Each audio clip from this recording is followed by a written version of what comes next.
بسم اللہ الرحمن الرحیم۔ رابعہ بصریہ خود ایک نیک سیرت خاتون تھیں۔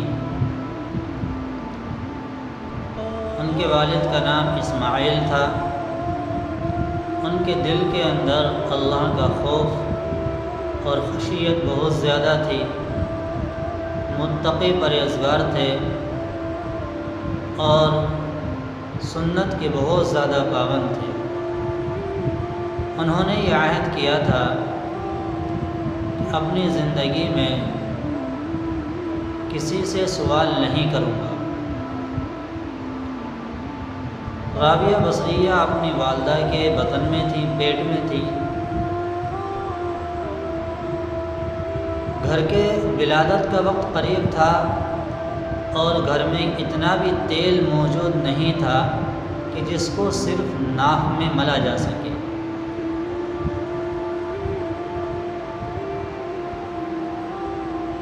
اسماعیل کی اہلیہ کہنے لگی کہ ولادت کا گھر وقت قریب ہے اور گھر میں تیل موجود نہیں ہے، پڑوس کے گھر سے کسی سے تھوڑا سا تیل مانگ لیں جو چراغ جلانے کے کام میں آ جائے۔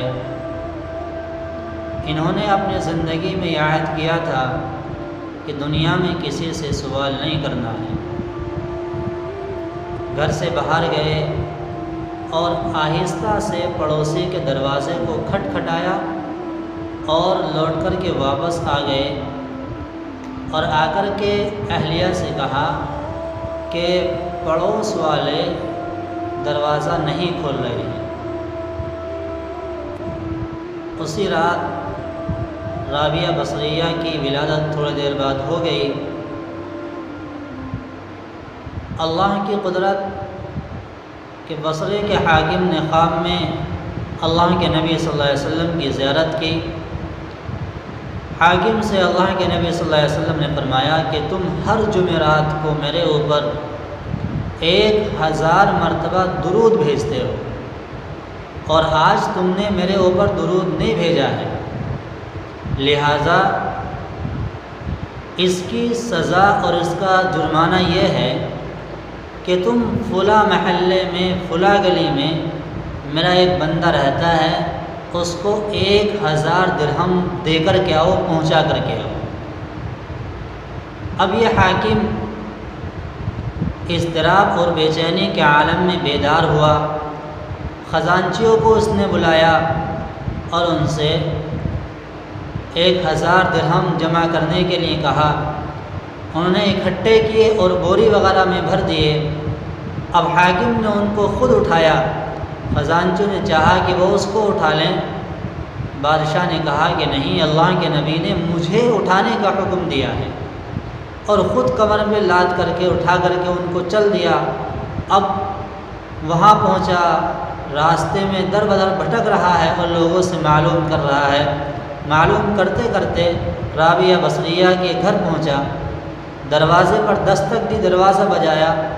اندر سے رابعہ کے والد نکل کر کے آئے، دیکھا کہ بادشاہ دروازے پر کھڑا ہوا ہے اور اتنی فوج یہ کہاں سے آ گئی، دیکھ کر کے گھبرا گئے۔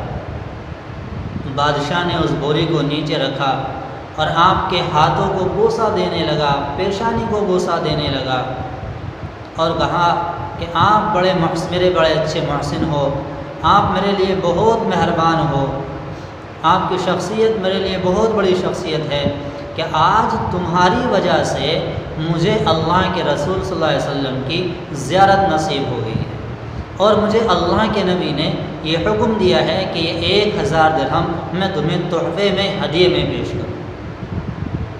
میرے دوستو، یہ ہے اتباع سنت کا ثمرہ۔